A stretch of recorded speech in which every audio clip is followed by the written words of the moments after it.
Hello students, কেমন আছো সবাই? আশা করি তোমরা সবাই ভালো আছো, সুস্থ আছো।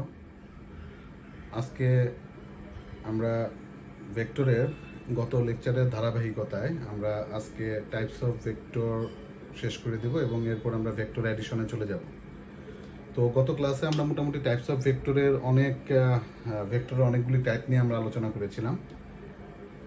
যে জিনিসটা বাকি ছিল, আমরা গত লেকচারের একদম লাস্ট পর্যায়ে এসে বলেছিলাম যে একক ভেক্টর আমরা পড়েছিলাম। দেন হচ্ছে আমরা আয়ত একক ভেক্টর পড়তে গিয়ে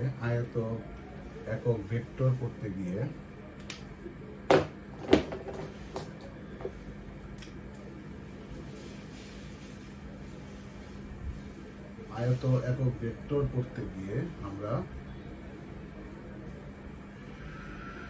দুইটা কনসেপ্ট আলোচনা করতে হবে। একটা হচ্ছে প্রসঙ্গ কাঠামো বা রেফারেন্স ফ্রেম, এবং আরেকটা হচ্ছে প্রসঙ্গ বিন্দু, রেফারেন্স পয়েন্ট। এরপর আমরা আলোচনা করব অবস্থান ভেক্টর বা পজিশন ভেক্টর। এরপর আমরা আলোচনা করব ব্যাসার্ধ ভেক্টর বা রেডিয়াস ভেক্টর। তো প্রসঙ্গ কাঠামোটা কি? প্রসঙ্গ কাঠামো হচ্ছে যে কাঠামোর সাপেক্ষে আমরা কোনো কিছু লোকালাইজড করি বা যে কাঠামোর সাপেক্ষে আমরা কোনো কিছু লোকালিটি মেজার করতে পারি, কোনো কিছুর অবস্থান মেজার করতে পারি, সেই কাঠামোটার নামই হচ্ছে প্রসঙ্গ কাঠামো। প্রসঙ্গ বিন্দু হচ্ছে যে বিন্দুর সাপেক্ষে আমরা কোনো কিছুর অবস্থান মেজার করব বা কোনো কিছুর অবস্থান নির্ণয় করব, সেটার নাম হচ্ছে প্রসঙ্গ বিন্দু। এখন আমরা একটু ইন ডিটেলস আলোচনা করি। ধরো এটা একটা বোর্ড, আমরা ধরে নিলাম যে এই বোর্ডটা হচ্ছে 2 ডাইমেনশনাল, কারণ এর দৈর্ঘ্য আছে এবং প্রস্থ আছে। এখন এটাকে যদি আমরা গ্রাফিক্যালি রিপ্রেজেন্ট করতে যাই, দৈর্ঘ্য বরাবর আমরা যদি এটাকে এক্স অক্ষ ধরি, প্রস্থ বরাবর যদি আমরা এটাকে ওয়াই অক্ষ ধরি, তোমরা উল্টিয়েও নিতে পারো, দৈর্ঘ্য বরাবর ওয়াই অক্ষ, প্রস্থ বরাবর এক্স অক্ষ, দ্যাট ডাজন্ট ম্যাটার। তাহলে যে কোনো একটা বিন্দু, আমি ধরে নিলাম এটা একটা বিন্দু, এই বিন্দুর অবস্থান আমরা নির্ণয় করব। এখন কথা হচ্ছে যে কোনো একটা বিন্দুর অবস্থান নির্ণয় করতে গেলে তোমাকে অবশ্যই কোনো একটা বিন্দুর সাপেক্ষে তার অবস্থানটা নির্ণয় করতে হবে। ধরো তোমাকে আমি কোনো মরুভূমিতে ছেড়ে দিলাম, ছেড়ে দেওয়ার পরে আমি 2 দিন পরে তোমাকে ফোন দিলাম, তুমি হাঁটতেছো 2 দিন পরে আমি তোমাকে ফোন দিলাম। ফোন দেওয়ার পরে তোমাকে আমি জিজ্ঞেস করলাম যে তোমার এখন অবস্থানটা কোথায়। তুমি মরুভূমিতে জাস্ট বালু আর বালু। তুমি কিন্তু তোমার হাতে যদি কোনো কম্পাস না থাকে বা তোমার কাছে কোনো কিছুই নাই, তাহলে কি তুমি তোমার লোকেশনটা আমাকে বলতে পারবে? অবশ্যই না। কিন্তু তোমাকে যদি মরুভূমিতে একটা খেজুর গাছের নিচ থেকে ছেড়ে দেওয়া হয়, তাহলে 2 দিন পরে তোমাকে যদি আবার আমি ফোন দিই যে তোমার লোকেশনটা কোথায়, তখন তুমি বলতে পারবে যে খেজুর গাছ থেকে আমি হেঁটে 15 কিলোমিটার উত্তরে আসছি। তাহলে দেখো, প্রথম ঘটনাতে তুমি কিন্তু তোমার লোকেশনটা বলতে পারতেছিল না, কারণ তুমি কার সাপেক্ষে লোকেশন বলবে সেটা কিন্তু তোমার জানা ছিল না। কিন্তু দ্বিতীয় ক্ষেত্রে তুমি কিন্তু তোমার লোকেশনটা বলতে পারতেছো, কারণ হচ্ছে তোমাকে খেজুর গাছের নিচ থেকে ছেড়ে দেওয়া হয়েছে, খেজুর গাছের সাপেক্ষে তুমি তোমার লোকেশনটা বলতে পারতেছো। এখানে খেজুর গাছটা হচ্ছে প্রসঙ্গ কাঠামো বা রেফারেন্স ফ্রেম। এখন কথা হচ্ছে যে প্রসঙ্গ কাঠামোর যে বিন্দুর সাপেক্ষে আমরা কোনো কিছুর অবস্থান নির্ণয় করি, সেই বিন্দুটার নাম হচ্ছে প্রসঙ্গ বিন্দু বা রেফারেন্স পয়েন্ট। প্রসঙ্গ বিন্দু বা রেফারেন্স পয়েন্ট। তাহলে একটু খেয়াল করে দেখো, প্রসঙ্গ বিন্দুকে আমরা কাঠামোর যে কোনো পয়েন্ট থেকেই নিব না, প্রসঙ্গ বিন্দুটা এমন একটি পয়েন্টে নিতে হবে যে কাঠামোটা যত ডাইমেনশনাল। প্রসঙ্গ কাঠামো কিন্তু 3 ধরনের হতে পারে। একটা হতে পারে একমাত্রিক বা 1 ডাইমেনশনাল, একটা হতে পারে দ্বিমাত্রিক বা 2 ডাইমেনশনাল, একটা হতে পারে ত্রিমাত্রিক বা 3 ডাইমেনশনাল। যেমন ধরো একমাত্রিক প্রসঙ্গ কাঠামোটা কোনটা? যে কাঠামোতে শুধুমাত্র তার দৈর্ঘ্যটাই আছে, কোনো ধরনের কোনো প্রস্থ নাই। অনেক সময় দেখবা যে সার্কাসে কোন একজন প্লেয়ার সে একটা দড়ির উপর দিয়ে হেঁটে যাচ্ছে। আমি যদি দড়িটাকে একমাত্রিক কাঠামো যদি আমি কনসিডার করি, তাহলে যেখান থেকে সে হেঁটে যাচ্ছে, আমি ধরে নিলাম এখান থেকে দড়িটা শুরু, এখান থেকে সে হেঁটে 5 মিটার দূরত্ব অতিক্রম করে আসছে, তখন 1 মিনিট পর আমি যদি তার লোকেশনটা যদি ডিটেক্ট করতে চাই, তাহলে তুমি বলবে যে দড়ির শুরু থেকে সে 1 মিনিট পর 5 মিটার দূরত্ব অতিক্রম করে আসছে। এই দড়িটার কিন্তু অন্য কোনো ডাইমেনশন নাই, এটা শুধুমাত্র দৈর্ঘ্য বরাবরই ডাইমেনশন আছে। তাহলে এটা হচ্ছে একমাত্রিক প্রসঙ্গ কাঠামো। এখন ধরো এই বোর্ডের উপর একটা পিঁপড়া হেঁটে যাচ্ছে। এই বোর্ডটা কত ডাইমেনশনাল? আমি ধরে নিলাম 2 ডাইমেনশনাল। এটা দৈর্ঘ্য আছে, এটা প্রস্থ আছে, 2 ডাইমেনশনাল। তাহলে কোন বিন্দুর সাপেক্ষে আমি তার অবস্থানটা নির্ণয় করব? বিন্দুটা হবে এই 2 ডাইমেনশনাল বা 2টা ডাইমেনশন যে বিন্দুতে এসে ছেদ করেছে, মূল বিন্দু যে বিন্দুতে এসে ছেদ করেছে, সেই বিন্দু থেকে আমি তার অবস্থানটা নির্ণয় করতে যাচ্ছি। তাহলে সেই বিন্দু থেকে তার অবস্থানটা নির্ণয় করতে গেলে পরে মূল বিন্দু থেকে ওই বিন্দু পর্যন্ত তার যে সংযোজককারী সরলরেখা, সেই সংযোজককারী সরলরেখায় তার অবস্থান নির্দেশক রেখা। এবং এই রেখাটা খেয়াল করে দেখো, এই রেখাটা কিন্তু 2টা ডাইমেনশনে বিভক্ত। আমি যদি এটাকে 8 দ্বারা ডিফাইন করি, তাহলে এই 8 দূরত্বটা সে পেয়েছে 2 দিক থেকে। একটা হচ্ছে সে x বরাবর x দূরত্ব অতিক্রম করেছে, এবং সে y বরাবর y দূরত্ব অতিক্রম করে সে p বিন্দুতে আসছে। তাহলে p বিন্দুর স্থানাঙ্ক ব্যবস্থা কত হলো? p বিন্দুর স্থানাঙ্ক ব্যবস্থা হলো xy। p বিন্দুর স্থানাঙ্ক ব্যবস্থা হচ্ছে xy। তার মানে 2 ডাইমেনশনাল প্রসঙ্গ কাঠামোর সাপেক্ষে কোনো বিন্দুর অবস্থান যদি আমি নির্ণয় করি, তাহলে তার স্থানাঙ্ক ব্যবস্থা হবে 2 ডাইমেনশনাল। আবার 1 ডাইমেনশনাল প্রসঙ্গ কাঠামোর সাপেক্ষে আমি যদি কারো অবস্থান নির্ণয় করি, তাহলে তার স্থানাঙ্ক ব্যবস্থাটা হবে 1 ডাইমেনশনাল। শুধুমাত্র আমি যদি এটাকে x অ্যাক্সিস ধরি, তাহলে আমি ধরে নিলাম x = 5 মিটার। তাহলে এই বোর্ডের উপর যদি একটা পিঁপড়া পি বিন্দুতে থাকে, তাহলে এই পি বিন্দুতে তার অবস্থান নির্ণয় করতে গেলে পরে তাকে আমি 2টা ডাইমেনশন দিয়ে তার অবস্থানটা আমি নির্ণয় করতে পারতেছি, এবং এই অবস্থানটাই হচ্ছে pxy। তাহলে এই r এর মানটা কত হবে? এটা যদি একটা সমকোণী ত্রিভুজ হয়, তাহলে r = √x² + y²। এটাই হচ্ছে উক্ত পিঁপড়াটার অবস্থান বা উক্ত পিঁপড়াটার সরণের মান। আমরা দেখব অবস্থান ভেক্টর আমরা কিভাবে নির্ণয় করি, এবং সেখান থেকে আমরা তার মানটা কিভাবে নির্ণয় করি। এখন ধরো এই রুমে একটা প্রজাপতি উঠতেছে, এই রুমটা কত ডাইমেনশনাল? এই রুমটা কিন্তু 3 ডাইমেনশনাল। কারণ হচ্ছে তার একটা দৈর্ঘ্য আছে, তার একটা প্রস্থ আছে, এবং তার একটা উচ্চতা আছে। এবং এখানে আমি ইচ্ছা করলে পরে প্রসঙ্গ বিন্দু কয়টা কনসিডার করতে পারি? এটা একটা ঘনক আকৃতির যদি একটা রুম হয়, তাহলে এখানে তার উপরে 4টা কোণা আছে। আমার প্রসঙ্গ বিন্দু আমি কোনটা কনসিডার করব? প্রসঙ্গ কাঠামোতে ডাইমেনশনগুলি যে বিন্দুতে এসে ছেদ করতেছে, সেই বিন্দুটার সাপেক্ষে আমি কোনো একটা কিছুর অবস্থান নির্ণয় করতে যাব। তাহলে ওই যে ছেদ যে বিন্দুটা, সেই ছেদ বিন্দুটাই এখানে প্রসঙ্গ বিন্দু হিসেবে কাজ করবে। তাহলে এক্স অ্যাক্সিস, ওয়াই অ্যাক্সিস এবং জেড অ্যাক্সিসের যে ছেদবিন্দু, সেই ছেদবিন্দুটাই হবে মূল বিন্দু, এবং ওই মূল বিন্দুটাই হবে প্রসঙ্গ বিন্দু। তাহলে এই রুমে আমি ইচ্ছা করলে পরে প্রসঙ্গ বিন্দু কয়টা কনসিডার করতে পারি? উপরে 4টা, 1 2 3 4, উপরে 4 কোণা, ফ্লোরে 4 কোণা। এখন কথা হচ্ছে যে প্রজাপতিটা যদি এখানে থাকে, এখানে যদি প্রজাপতিটা থাকে, তাহলে এই কোণার প্রসঙ্গ বিন্দুর সাপেক্ষে তার অবস্থান, আর ওই কোণার প্রসঙ্গ বিন্দুর সাপেক্ষে তার অবস্থান, ওই কোণার প্রসঙ্গ বিন্দুর সাপেক্ষে তার অবস্থান, ওই কোণার প্রসঙ্গ বিন্দুর সাপেক্ষে তার অবস্থান কিন্তু একরকম হবে না। ঠিক একই রকম ভাবে ফ্লোরের 4টা প্রসঙ্গ বিন্দুর সাপেক্ষেও তার অবস্থান কিন্তু একরকম হবে না। So it is very important যে আমি প্রসঙ্গ বিন্দু কোনটা কনসিডার করতেছি। এক একটা প্রসঙ্গ বিন্দুর সাপেক্ষে এক একটা মানে প্রসঙ্গ কাঠামোর এক একটা প্রসঙ্গ বিন্দুর সাপেক্ষে তাদের অবস্থান কিন্তু এক এক রকম হবে। কথা ক্লিয়ার?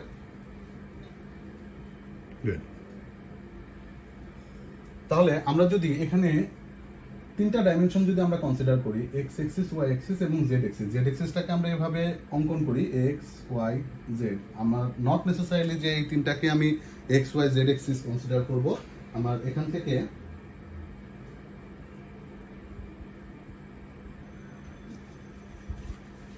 আমার জেড এক্সিসটা বেসিক্যালি এরকম না, জেড এক্সিসটা বেসিক্যালি এরকম। তাহলে আমি যদি এই পয়েন্টটার প্রসঙ্গ এই পয়েন্টটার যদি আমি লোকেশন ডিটেক্ট করতে যাই, তাহলে আমরা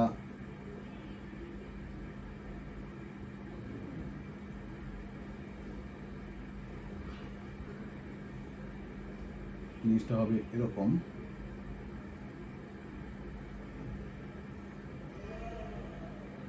তাহলে খেয়াল করে দেখো, আমি কোন বিন্দুর অবস্থান নির্ণয় করতে যাচ্ছি, এই বিন্দুটার অবস্থান নির্ণয় করতে যাচ্ছি। তাহলে এই বিন্দুটার অবস্থান নির্ণয় করতে গেলে পরে আমাকে কি করতে হবে, যে বিন্দুর সাপেক্ষে আমি তার অবস্থানটা নির্ণয় করতে যাচ্ছি সেই বিন্দু থেকে তার একটা সংযোগকারী সরলরেখা টানবো, এবং এই সংযোগকারী সরলরেখাটাকে যদি আমি আর দ্বারা ডিফাইন করি, তাহলে এই আর এর মানটা কি হবে, এই আর এর মানটা হবে সে এক্স এক্সিস বরাবর এক্স দূরত্ব অতিক্রম করলো, জেড এক্সিস বরাবর জেড দূরত্ব অতিক্রম করলো, বা আমি যদি এই বিন্দুটার না নিয়ে আমি যদি এই বিন্দুটা নিই, আমি যদি এই বিন্দুটার অবস্থান যদি আমি নির্ণয় করতে চাই, এই বিন্দুটার অবস্থান যদি আমি নির্ণয় করতে চাই, তাহলে একটু খেয়াল করে দেখো, সে এক্স এক্সিস বরাবর এক্স দূরত্ব অতিক্রম করলো, এক্স এক্সিস বরাবর এক্স দূরত্ব অতিক্রম করলো, ওয়াই এক্সিস বরাবর ওয়াই দূরত্ব অতিক্রম করলো, এবং দেন জেড এক্সিস বরাবর জেড দূরত্ব অতিক্রম করলো। তাহলে তার অবস্থানটা আমরা পাচ্ছি পি এক্স ওয়াই এবং জেড। তাহলে আমি একটু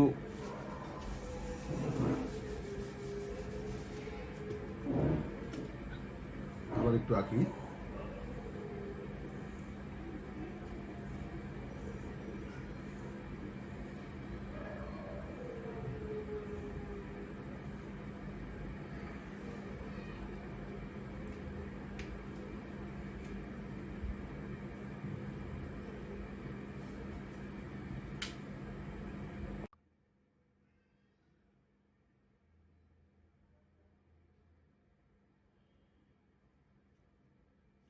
একটু খেয়াল করে দেখো, যদি আমরা এই পি বিন্দুটার অবস্থান যদি আমরা নির্ণয় করতে চাই, তাহলে এটা যদি একটা 3 ডাইমেনশনাল প্রসঙ্গ কাঠামো হয়, তাহলে এই প্রসঙ্গ কাঠামোর সাপেক্ষে ফার্স্টে সে এক্স অক্ষ বরাবর একটা দূরত্ব অতিক্রম করে গেছে, এরপর সে ওয়াই অক্ষ বরাবর একটা দূরত্ব অতিক্রম করে আসছে, এরপর সে জেড অক্ষ বরাবর একটা দূরত্ব অতিক্রম করে গেছে। তার মানে এইখানে তার স্থানাঙ্ক ব্যবস্থাটা হচ্ছে পি এক্স ওয়াই জেড। তার মানে এটাই হচ্ছে তার পি বিন্দুর স্থানাঙ্ক ব্যবস্থা। তার মানে প্রসঙ্গ কাঠামোটা যত ডাইমেনশনাল হবে, ওই কাঠামোর সাপেক্ষে কোনো একটা বিন্দুর অবস্থানের স্থানাঙ্ক ব্যবস্থাও ঠিক ততটা ডাইমেনশনের হবে। তাহলে কি বললাম, প্রসঙ্গ কাঠামোটা যত ডাইমেনশনের হবে, প্রসঙ্গ কাঠামো যদি 1 ডাইমেনশনের হয়, যদি শুধু এক্স হয় 1 ডাইমেনশনাল, তাহলে যে কোনো একটা বিন্দুর অবস্থান অবশ্যই শুধুমাত্র এক্স এক্সিস বরাবর সে যত দূরত্ব অতিক্রম করবে এটাই হবে তার অবস্থান। যদি প্রসঙ্গ কাঠামোটা 2 ডাইমেনশনাল হয়, তাহলে কোন একটা বিন্দুর অবস্থান অবশ্যই এক্স অক্ষ বরাবর সে একটা দূরত্ব অতিক্রম করবে, ওয়াই অক্ষ বরাবর একটা দূরত্ব অতিক্রম করবে, এবং তার স্থানাঙ্ক ব্যবস্থা হবে 2 ডাইমেনশনাল। এটা যদি এক্স এক্সিস হয়, এটা যদি ওয়াই এক্সিস হয়, এটা যদি তার অবস্থানটাকে যদি আমি 8 ধরি, তাহলে এই পি বিন্দুর অবস্থান হবে বা পি বিন্দুর স্থানাঙ্ক ব্যবস্থা হবে 2 ডাইমেনশনাল, কারণ এখানে আমরা প্রসঙ্গ কাঠামোটা 2 ডাইমেনশনাল কনসিডার করছি। এখন কথা হচ্ছে, যদি প্রসঙ্গ কাঠামোটা 3 ডাইমেনশনাল হয়, তাহলে প্রসঙ্গ কাঠামোটা যদি 3 ডাইমেনশনাল হয়, তাহলে ওই প্রসঙ্গ কাঠামোর সাপেক্ষে কোনো একটা বিন্দুর অবস্থান বা কোনো একটা বিন্দুর স্থানাঙ্ক ব্যবস্থা অবশ্যই 3 ডাইমেনশনাল হবে। কোনো একটা বিন্দুর স্থানাঙ্ক ব্যবস্থা অবশ্যই 3 ডাইমেনশনাল হবে। সো এই হচ্ছে আমাদের প্রসঙ্গ কাঠামো এবং প্রসঙ্গ বিন্দু। এরপর আমরা চলে যাই অবস্থান ভেক্টরে।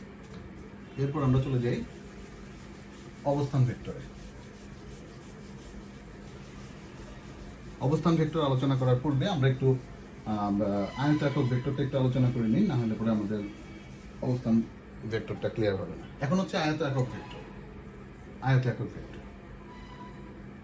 ধরো এখানে আমি 2 ডাইমেনশনাল একটা প্রসঙ্গ কাঠামো কনসিডার করলাম। এটা হচ্ছে এক্স অ্যাক্সিস, এটা হচ্ছে ওয়াই অ্যাক্সিস। কোন একটা বিন্দুর অবস্থান হচ্ছে এটা। তাহলে মূল বিন্দু থেকে তার দূরত্বটাকে যদি আমি আর কনসিডার করি, আর যেটা হচ্ছে পি এক্স ওয়াই পয়েন্ট, আর আমি ধরে নিলাম এটা পি এক্স ওয়াই পয়েন্ট, তাহলে সে এক্স অক্ষ বরাবর একটা দূরত্ব অতিক্রম করছে এক্স, ওয়াই অক্ষ বরাবর একটা দূরত্ব অতিক্রম করছে ওয়াই। এখন এটাকে আমি ভেক্টর রূপে প্রকাশ করব। ভেক্টর রূপে প্রকাশ করতে গেলে ফার্স্টে আগে আমার তার অবস্থানটাকে ভেক্টর রূপে প্রকাশ করতে হবে। তাহলে অবস্থানটাকে যদি আমি ভেক্টর রূপে প্রকাশ করতে চাই, তাহলে প্রসঙ্গ কাঠামোর প্রসঙ্গ বিন্দু থেকে যে বিন্দুর অবস্থান আমি নির্ণয় করতে চাচ্ছি সেটাকে যদি আমি ভেক্টর রূপে প্রকাশ করতে চাই, তাহলে প্রসঙ্গ বিন্দু থেকে তার সংযোজককারী সরল রেখাটাই হবে তার ভেক্টর। এবং সে শুরু করেছিল কোন জায়গা থেকে? শুরু করেছিল মূল বিন্দু থেকে। তার মানে উক্ত ভেক্টরের টেইল বা পাদবিন্দু হবে মূল বিন্দু, এবং উক্ত ভেক্টরের হেড বা শীর্ষবিন্দু হবে পি পয়েন্ট। তাহলে কি হলো? আমি যদি 2 ডাইমেনশনাল একটা প্রসঙ্গ কাঠামো কনসিডার করি এবং ওই 2 ডাইমেনশনাল প্রসঙ্গ কাঠামোর মধ্যে আমি যদি পি বিন্দুর অবস্থানটা যদি আমি নির্ণয় করতে চাই, তাহলে অবস্থান ভেক্টর নির্ণয় করার নিয়ম হচ্ছে ওই প্রসঙ্গ কাঠামোর যে ছেদবিন্দু, সেই ছেদবিন্দু থেকে পি বিন্দু পর্যন্ত সংযোগকারী সরল রেখাই অবস্থান ভেক্টর নির্দেশকারী রাশি। এবং তার ডাইরেকশনটা কোন দিক থেকে কোন দিক পর্যন্ত হবে? সে স্টার্ট করছিল কোন জায়গা থেকে? মূল বিন্দু থেকে। ওটা হচ্ছে তার মূল বিন্দু। সে স্টার্ট করেছিল মূল বিন্দু থেকে ও, এবং গিয়ে শেষ করছে কোথায়? পি বিন্দুতে। তার মানে উক্ত ভেক্টরের পাদবিন্দু হচ্ছে ও, এবং উক্ত ভেক্টরের শীর্ষবিন্দু হচ্ছে পি। উক্ত ভেক্টরের পাদবিন্দু হচ্ছে ও এবং শীর্ষবিন্দু হচ্ছে পি। তাহলে ভেক্টরের ডাইরেকশন কোন জায়গা থেকে কোন জায়গায়? ও থেকে পি পর্যন্ত। এবং এটাকে আমরা একটা অবস্থান ভেক্টর রূপে প্রকাশ করতেছি, যেটার নাম হচ্ছে আর। তাহলে আর ভেক্টরটা কয়টা ভেক্টরের সমষ্টি? সে এক্স অক্ষ বরাবর এক্স দূরত্ব গেল এবং ওয়াই অক্ষ বরাবর ওয়াই দূরত্ব গেল। তাহলে এক্স অক্ষ বরাবর তার যে ভেক্টরটা, সেই ভেক্টরটা হবে এক্স ভেক্টর, এবং ওয়াই অক্ষ বরাবর যে ভেক্টরটা, সেই ভেক্টরটা হবে, আমি ধরে নিলাম, ওয়াই ভেক্টর। তাহলে এখান থেকে আমরা কি লিখতে পারি? R equals to x vector plus Y vector. কারণ এই আটটা পাওয়ার জন্য তো এরা দুইজন রেসপন্সিবল। এই আটটা আমি পেলাম কেন? কারণ সে এক্স অক্ষ বরাবর এক্স দূরত্ব অতিক্রম করছে এবং ওয়াই অক্ষ বরাবর ওয়াই দূরত্ব অতিক্রম করছে, যার কারণে আমি আর পেলাম। তাহলে আর ভেক্টর সমান সমান কি? X vector plus Y vector. এখন কথা হচ্ছে, আমরা যখন একক ভেক্টর পড়েছিলাম তখন আমরা কি পড়েছিলাম? একক ভেক্টর পড়ার সময় আমরা পড়েছিলাম মূল ভেক্টর সমান সমান মূল ভেক্টরের মান এবং উক্ত দিক বরাবর তার একক ভেক্টর, বা মূল দিক বরাবর তার একক ভেক্টর। এখন কনভেনশনালি কি ধরে নেওয়া হয় প্রত্যেকটা বইতে বা ফুল ওয়ার্ল্ডে, ইউনিভার্সে কনভেনশনালি ধরে নেওয়া হয় যে এক্স অক্ষ বরাবর একক ভেক্টরটাকে আমরা আই দ্বারা কনসিডার করি, ও অক্ষ বরাবর একক ভেক্টরটাকে আমরা জে দ্বারা কনসিডার করি, এবং জেড অক্ষ বরাবর একক ভেক্টরটাকে আমরা কে দ্বারা কনসিডার করি। এটা কনভেনশন। ট্র্যাডিশনালি আমরা এটা ধরে নিই। অন্য কিছুও ধরা যাইতো, কিন্তু এটাই সব জায়গাতে কমন আকারে ধরে নেওয়া হয়, যার কারণে আমরা এটাই ব্যবহার করব। তাহলে মূল ভেক্টর সমান সমান কি? মূল ভেক্টরের মান ইনটু মূল ভেক্টর বরাবর তার একক ভেক্টর। তাহলে মূল ভেক্টর বরাবর তার একক ভেক্টরটা কি? আই, এক্স আই, প্লাস মূল ভেক্টর সমান সমান মূল ভেক্টরের মান ইনটু মূল ভেক্টর বরাবর তার একক ভেক্টর কি? জে। তাহলে r equals to x i plus y j. এটাই হচ্ছে অবস্থান ভেক্টর। অবস্থান ভেক্টর। বা পজিশন ভেক্টর।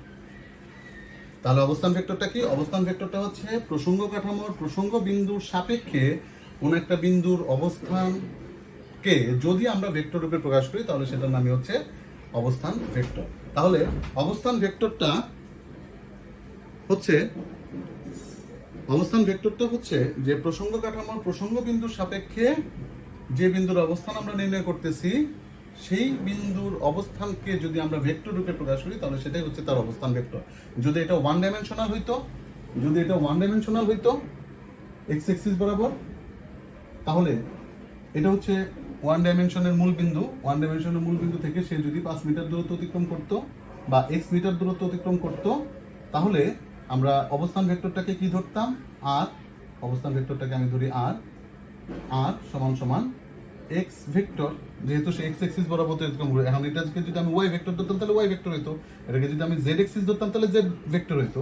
তাহলে x ভেক্টর সমান সমান কত? x ভেক্টরের মান ইনটু x বরাবর একক ভেক্টর। যদি এটাকে আমি y ধরতাম তাহলে এটা কি হইতো? y vector. তাহলে y ভেক্টর সমান সমান কত? y ভেক্টরের মান ইনটু y বরাবর তার একক ভেক্টর। এটা যদি z ভেক্টর হইতো, z অ্যাক্সিস হইতো, তাহলে এটা কি হইতো? z ভেক্টরের মান ইনটু z অ্যাক্সিস বরাবর তার একক ভেক্টর। হোয়াটএভার তুমি যেটাই দাও না কেন, কিন্তু এটা 2 ডাইমেনশনে নিয়েছি বলে xi প্লাস yj। যদি এটা 3 ডাইমেনশনাল হইতো তাহলে কি হইতো? 3 ডাইমেনশনাল হলে তার অবস্থান ভেক্টরটা হইতো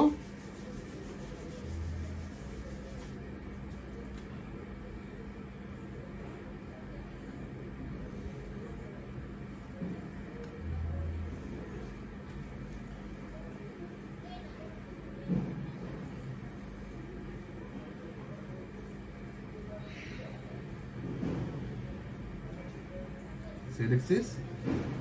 আমি যদি এর লোকেশনটা নির্ণয় করতে চাইতাম তাহলে সে x অক্ষ বরাবর x দূরত্ব অতিক্রম করত, y অক্ষ বরাবর y ভেক্টর অতিক্রম করত এবং z অ্যাক্সিস বরাবর z দূরত্ব অতিক্রম করত। পরে সে পি বিন্দুতে আসতো x y এবং z। এখন কথা হচ্ছে যে একটু খেয়াল করে দেখো, এখন এটার যদি আমি অবস্থান ভেক্টর নির্ণয় করতে চাই তাহলে অবস্থান ভেক্টরটা কি হবে? অবস্থান ভেক্টর হচ্ছে যে প্রসঙ্গ কাঠামোর প্রসঙ্গ বিন্দুর সাপেক্ষে আমি অবস্থান নির্ণয় করতে যাচ্ছি সেই প্রসঙ্গ বিন্দু থেকে পি বিন্দু পর্যন্ত যে সংযোজককারী সরলরেখা সেটাই হচ্ছে ভেক্টর নির্দেশক রাশি। এবং এটাকে যদি আমি আর দ্বারা প্রকাশ করি তাহলে আর ভেক্টর সমান সমান তাহলে কি হবে? আর ভেক্টর হবে সেই x অক্ষ বরাবর x ভেক্টর প্লাস y অক্ষ বরাবর y ভেক্টর প্লাস z অক্ষ বরাবর z ভেক্টর। তাহলে x ভেক্টর সমান সমান কত? x ভেক্টরের মান ইনটু x অক্ষ বরাবর তার একক ভেক্টর প্লাস y ভেক্টরের মান ইনটু y অক্ষ বরাবর তার একক ভেক্টর ইনটু z ভেক্টরের মান ইনটু z অক্ষ বরাবর তার একক ভেক্টর। তার মানে r equals two xi plus yj plus zk। এটা হচ্ছে আমাদের 3 ডাইমেনশনাল অবস্থান ভেক্টরের জন্য। এখন কথা হচ্ছে যে প্রত্যেকটা ভেক্টরের তো তার মান আছে এবং ডাইরেকশন আছে। ডাইরেকশনটা তো আমরা বললামই। ডাইরেকশনটা কি? ডাইরেকশনটা হচ্ছে আর ভেক্টরের ডাইরেকশন হচ্ছে প্রসঙ্গ কাঠামোর প্রসঙ্গ বিন্দু থেকে যে বিন্দুটার অবস্থান আমি নির্ণয় করতেছি, আমি ধরে নিলাম এখানে পি বিন্দু বরাবর সে স্টার্ট করছিল কোন জায়গা থেকে? প্রসঙ্গ বিন্দু থেকে। তার মানে 0 0 0, তার মানে ও পয়েন্ট থেকে সে স্টার্ট করছিল। তাহলে প্রসঙ্গ বিন্দু থেকে পি বিন্দু বরাবর এটা হচ্ছে তার ডাইরেকশন। তাহলে তার মানটা কি হবে একটু খেয়াল করে দেখো। আমি এখান থেকে একটু দেখার চেষ্টা করি, এগুলো আমরা পরে ইন ডিটেইলস আলোচনা করব।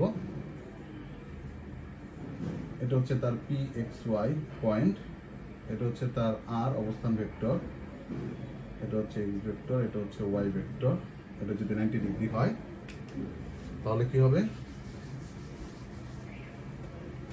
তাহলে আর ভেক্টর সমান সমান xi প্লাস yj এবং এটার যে মান সেই মানটা হবে, এটা যদি পিথাগোরাস অ্যাপ্লাই করি তাহলে এটা হচ্ছে অতিভুজ। তাহলে r সমান সমান r স্কয়ার সমান সমান x square plus y square পিথাগোরাসের ফর্মুলা অনুসারে।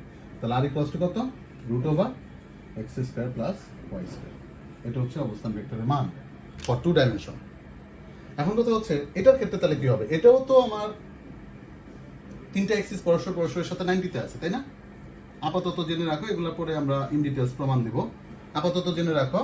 তাহলে এটার জন্য তার মানটা হবে, এটা যদি দুইটা এক্সিস যদি পরস্পরের সাথে 90 ডিগ্রি থাকলে পরে তার মান যদি হয় এটা, উক্ত দুইটা এক্সিস বরাবর অতিক্রান্ত দূরত্বের বর্গের সমষ্টির বর্গমূল, তাহলে এটার ক্ষেত্রে কি হবে?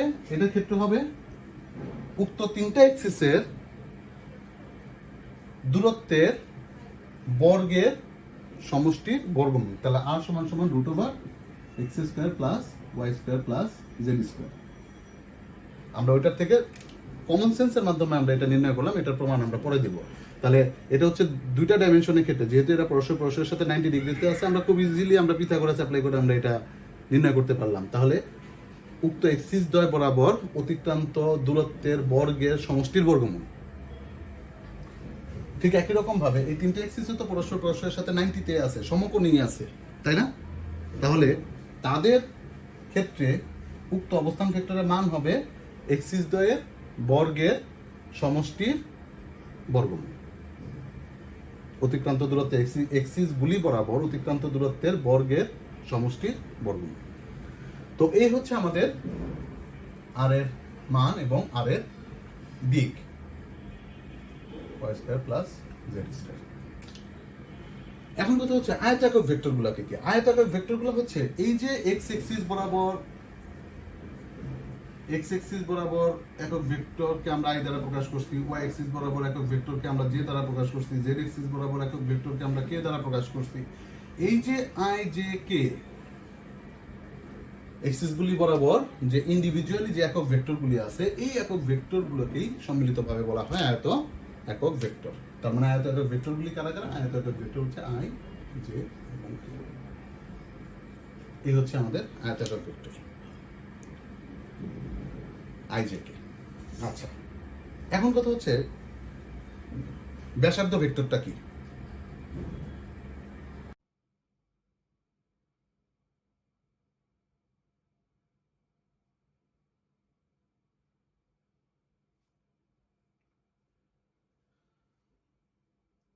এখন আমরা আলোচনা করব ব্যাসার্ধ ভেক্টর বা রেডিয়াস ভেক্টর।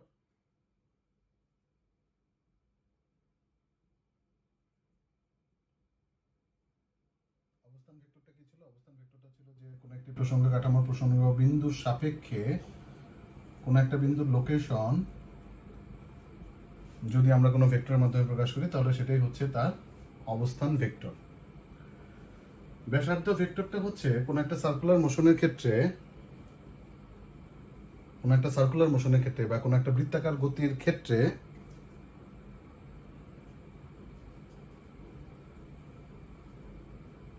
কোন একটা বিন্দুর অবস্থানকে লোকেট করার জন্য আমরা যে ভেক্টরের মাধ্যমে প্রকাশ করি সেটার নাম হচ্ছে ব্যাসার্ধ ভেক্টর। যেমন ধরো এটা হচ্ছে একটি সার্কুলার মোশন, ধরো যে কোন একটি কণা এই বৃত্তাকার পথে একটা পর্যাবৃত্ত গতি সম্পাদন করতেছে। আমি ধরে নিলাম অ্যান্টি ক্লকওয়াইজ ডাইরেকশনে সে একটা পর্যাবৃত্ত গতি সম্পাদন করতেছে।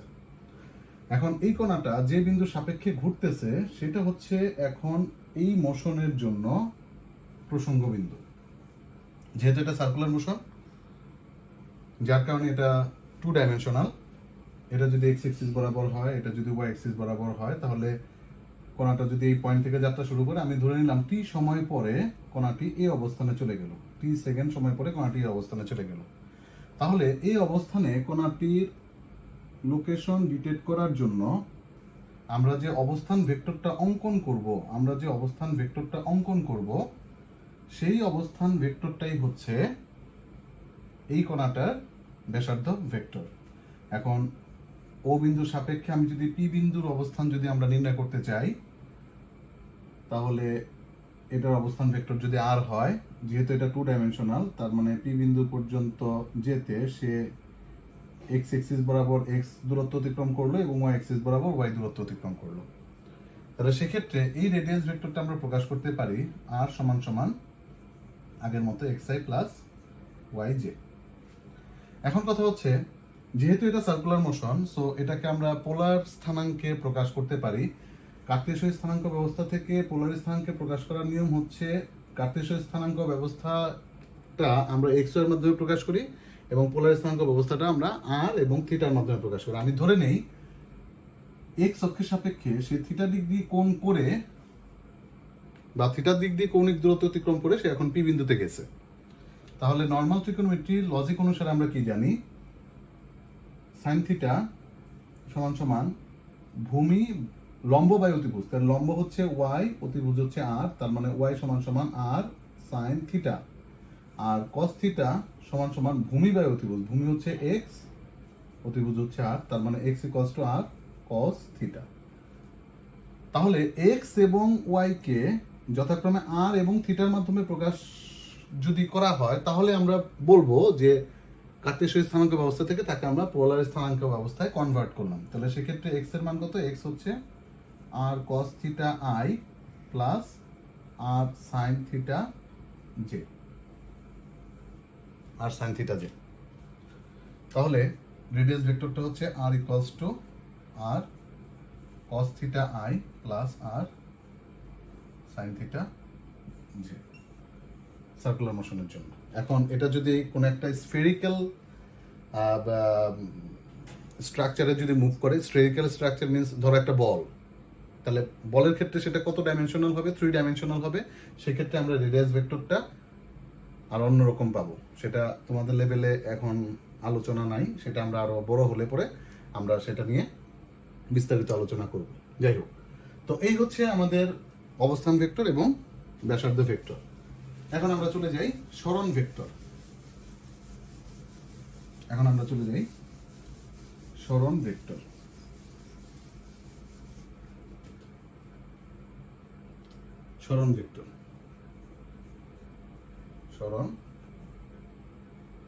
ভেক্টর বা ডিসপ্লেসমেন্ট ভেক্টর।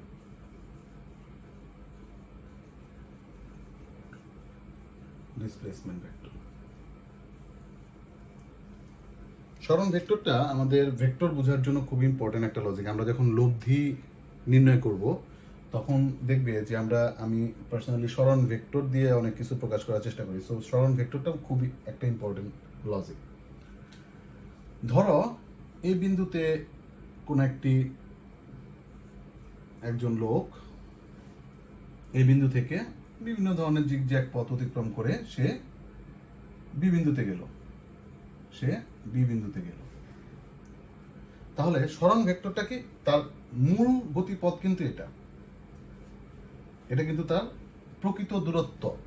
তার প্রকৃত দূরত্ব কি, এ থেকে বিভিন্ন দিকে সে অতিক্রম করে বি বিন্দুতে গেল। যেহেতু এটা 2 ডাইমেনশনাল প্রসঙ্গ কাঠামো, তার মানে তার মুভমেন্টটাও হচ্ছে 2 ডাইমেনশনাল।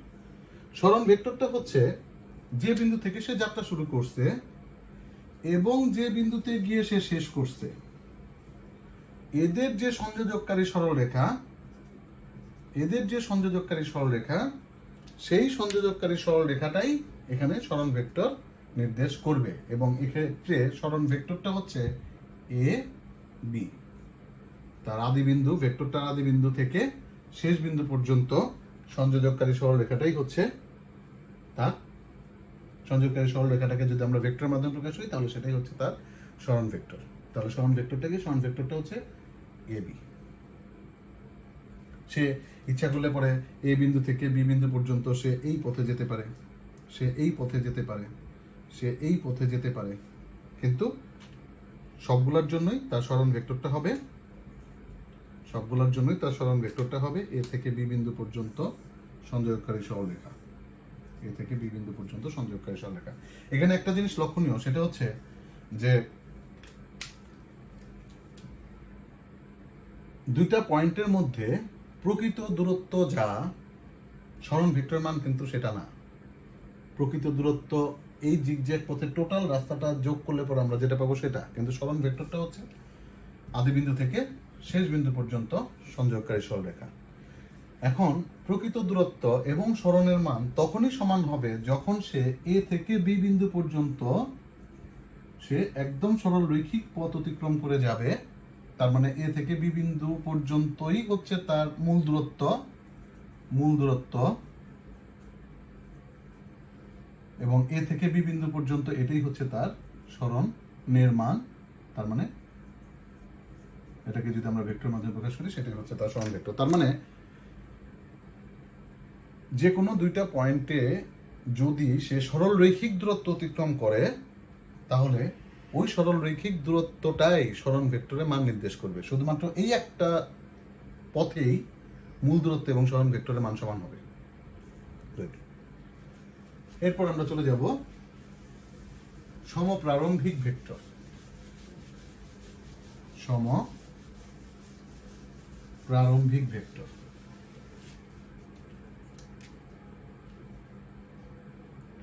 সমপ্রারম্ভিক ভেক্টর সমপ্রারম্ভিক ভেক্টর সমপ্রারম্ভিক ভেক্টরটা কি?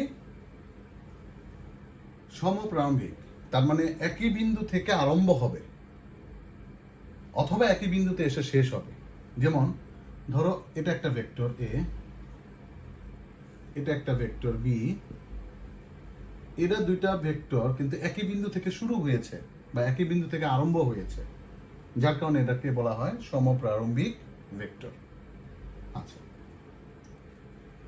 আরেকটা ডেফিনেশন কি বললাম? যদি একই বিন্দুতে এসে শেষ হয়, তার মানে এটা যদি এ ভেক্টর হয় এবং এটা যদি বি ভেক্টর হয়,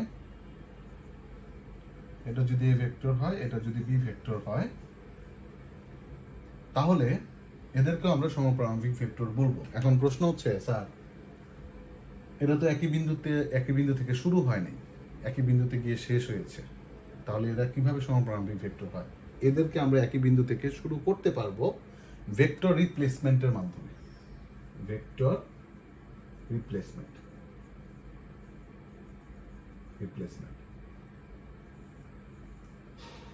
ভেক্টর রিপ্লেসমেন্ট হচ্ছে ভেক্টরের মান এবং দিক অপরিবর্তিত রেখে শুধুমাত্র তাকে একটা অবস্থান থেকে অন্য একটা অবস্থানে নিয়ে যাওয়া।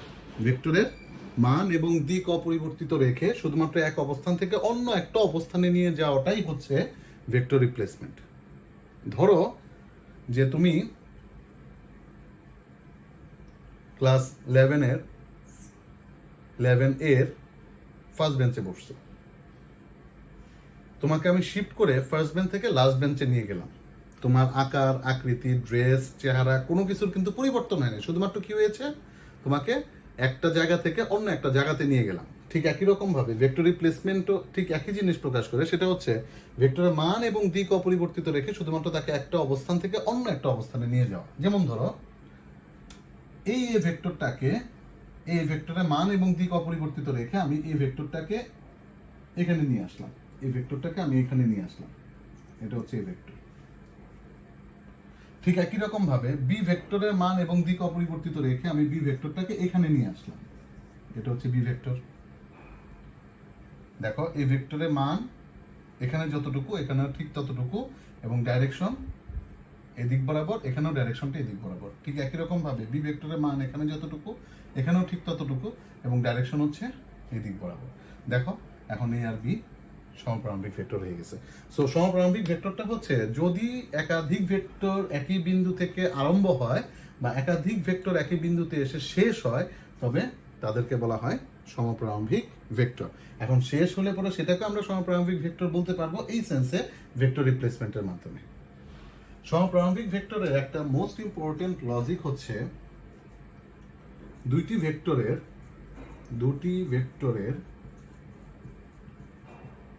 মধ্যবর্তী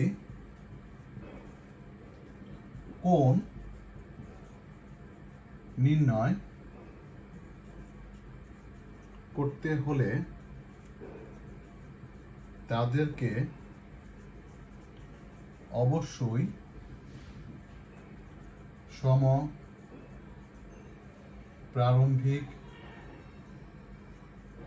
হতে হবে। তাদেরকে অবশ্যই সমপ্রারম্ভিক হতে হবে, মোস্ট ইম্পর্টেন্ট হবে। দুটি ভেক্টরের মধ্যবর্তী কোণ নির্ণয় করতে হলে তাদেরকে অবশ্যই সমপ্রারম্ভিক হতে হবে।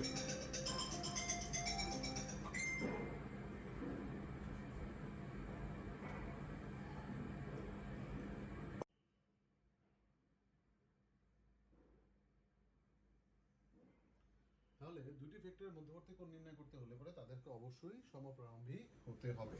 যেমন একটু এক্সাম্পল দিই।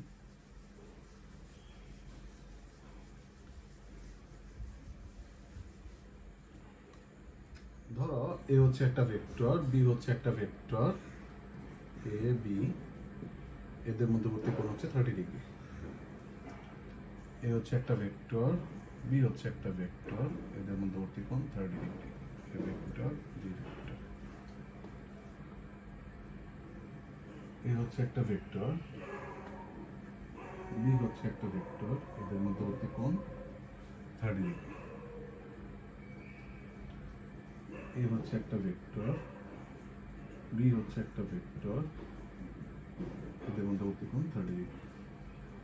এখন দেখো এখানে আমরা চারটা ইনসিডেন্ট নিয়ে আলোচনা করব। কি বলেছিলাম, দুটি ভেক্টর মধ্যবর্তী কোণ নির্ণয় করতে হলে পরে তাদেরকে অবশ্যই সমপ্রারম্ভিক হইতে হবে। তার মানে একটা বিন্দু থেকে স্টার্ট হতে হবে অথবা একই বিন্দুতে গিয়ে শেষ হইতে হবে। দেখো এই দুইটা ভেক্টর মধ্যবর্তী কোণ 30 ডিগ্রি, এটা কারেক্ট। কেন? কারণ এর সমপ্রারম্ভিক ভেক্টর। কিন্তু এই দুইটা ভেক্টর মধ্যবর্তী কোণ 30 ডিগ্রি দেওয়া আছে, এটা কি ঠিক? অবশ্যই না। কেন না? কারণ এরা, এই ভেক্টরটা শুরু হয়েছে এখানে, বি ভেক্টরটা এখানে এসে শেষ হয়েছে। তাহলে এই ক্ষেত্রে আমরা এই দুইটা ভেক্টর মধ্যবর্তী কোণ কিভাবে নির্ণয় করতে পারবো? এই দুইটা ভেক্টর মধ্যবর্তী কোণ নির্ণয় করতে গেলে পরে আমাকে ভেক্টর রিপ্লেসমেন্টে যেতে হবে। কিরকম ভাবে? বি ভেক্টরটাকে রিপ্লেস করে আমি এখানে নিয়ে আসলাম। বি ভেক্টরটাকে রিপ্লেস করে আমি এখানে নিয়ে আসলাম। রিপ্লেসমেন্ট করা যায় কারণ ভেক্টরের মান এবং দিক আমরা অপরিবর্তিত রেখেছি। তাহলে বি ভেক্টরটাকে রিপ্লেস করে আমি এখানে নিয়ে আসলাম। ওকে, ফাইন। তাহলে এখন দেখো এ ভেক্টর এবং বি ভেক্টর, এরা কি সমপ্রারম্ভিক ভেক্টর? অবশ্যই এটা সমপ্রারম্ভিক ভেক্টর। তাহলে এরা যদি সমপ্রারম্ভিক ভেক্টর হয় তাহলে এদের মধ্যবর্তী কোণ কত?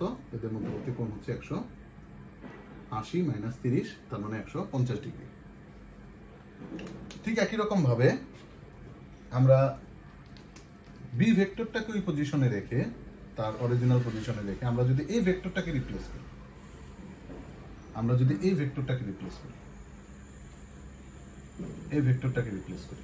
তাহলে কি হবে? এটার ক্ষেত্রে দেখো এখন এই ভেক্টর এবং বি ভেক্টর এরা আবার সমপ্রারম্ভিক হয়ে গেছে, এবং এটা যদি 150 ডিগ্রি হয়, ডেফিনেটলি অনুরূপ কোণ হওয়ার কারণে এটাও 150 ডিগ্রি। সো দুইটা ভেক্টর এরকম ভাবে 30 ডিগ্রি হওয়া মানে এটা না যে তাদের মধ্যবর্তী কোণ অরিজিনালি 30 ডিগ্রি। আমাদের দুইটা ভেক্টর মধ্যবর্তী কোণ নির্ণয় করতে গেলে পরে অবশ্যই আমাদের কি হইতে হবে? আমাদের ভেক্টরগুলোকে সমপ্রারম্ভিক হইতে হবে। এটার ক্ষেত্রে খেয়াল করে দেখো, এটা যদি এই ভেক্টর হয়, এটা যদি বি ভেক্টর হয়, এদের মধ্যবর্তী কোণ 30 ডিগ্রি, তাহলে সেক্ষেত্রে এরা তো সমপ্রারম্ভিক না। যেহেতু সমপ্রারম্ভিক না, আমরা কি করবো? এটাকে ভেক্টর রিপ্লেস করবো। এই ভেক্টরটাকে রিপ্লেস করে আমরা এখানে নিয়ে আসলাম, বি ভেক্টরটাকে রিপ্লেস করে আমরা এখানে নিয়ে গেলাম। এটা যদি 30 ডিগ্রি হয়, ডেফিনেটলি আমার এটাও 30 ডিগ্রি। এখন দেখো এরা সমপ্রারম্ভিক ভেক্টর। ওকে, ঠিক একই রকম ভাবে এটা কিন্তু সমপ্রারম্ভিক ভেক্টর না। সো এদের মধ্যবর্তী কোণ 30 ডিগ্রি, এটা ঠিক না। সো এটা করার জন্য আমাকে কি করতে হবে? বি ভেক্টর, এই ভেক্টরটাকে রিপ্লেস করে আমরা এখানে নিয়ে যাই। এই ভেক্টরটাকে রিপ্লেস করে আমরা এখানে নিয়ে আসি। তাহলে এটা হচ্ছে বি ভেক্টর, এটা হচ্ছে বি ভেক্টর। আচ্ছা, ওখানেই যাই, এটা মুছে দিই। তাহলে খেয়াল করে দেখো, এটা হচ্ছে বি ভেক্টর, এই ভেক্টরটাকে রিপ্লেস করে আমরা এখানে নিয়ে আসলাম। তাহলে এটা হচ্ছে এই ভেক্টর। তাহলে এটা যদি 30 ডিগ্রি হয়, ডেফিনেটলি আমার এটা হচ্ছে 150 ডিগ্রি। ওকে, আমরা ইচ্ছা করলে পরে এখান থেকে আমরা বি ভেক্টরটাকেও রিপ্লেস করতে পারি। কিরকম ভাবে? বি ভেক্টরটাকে রিপ্লেস করে আমরা এখানে দিয়ে দিলাম। এটা যদি বি ভেক্টর, ডেফিনেটলি আমার এটা বি ভেক্টর, এর মান এবং দিক অপরিবর্তিত। এটা যদি 30 ডিগ্রি হয়, তাহলে এটা হচ্ছে 30 ডিগ্রি এবং এটা হচ্ছে 150 ডিগ্রি। তার মানে এ এবং বি এর মধ্যবর্তী কোণ হচ্ছে 150 ডিগ্রি। সো ভেক্টর দ্বয়ের মধ্যবর্তী কোণ নির্ণয় করতে গেলে পরে অবশ্যই আমাদের ভেক্টরগুলোকে কি হইতে হবে? সমপ্রারম্ভিক হইতে হবে। এই হচ্ছে টাইপস অফ ভেক্টর। মোটামুটি ভেক্টরের যত ধরনের টাইপ ছিল সবগুলো নিয়ে আমি আলোচনা করেছি। এর পরের লেকচারে আমরা যেটা নিয়ে আলোচনা করব সেটা হচ্ছে ভেক্টর অ্যাডিশন, ভেক্টর যোগ, কিভাবে আমরা ভেক্টরগুলোকে যোগ করতে পারবো, কিভাবে আমরা ভেক্টরগুলোকে বিভাজন করতে পারবো। এখানে বেশ কয়েকটা সূত্র আছে, সেই সূত্রগুলো নিয়ে আমরা বিস্তারিত আলোচনা করব। সেই পর্যন্ত তোমরা সবাই ভালো থাকো, সুস্থ থাকো। ধন্যবাদ সবাইকে।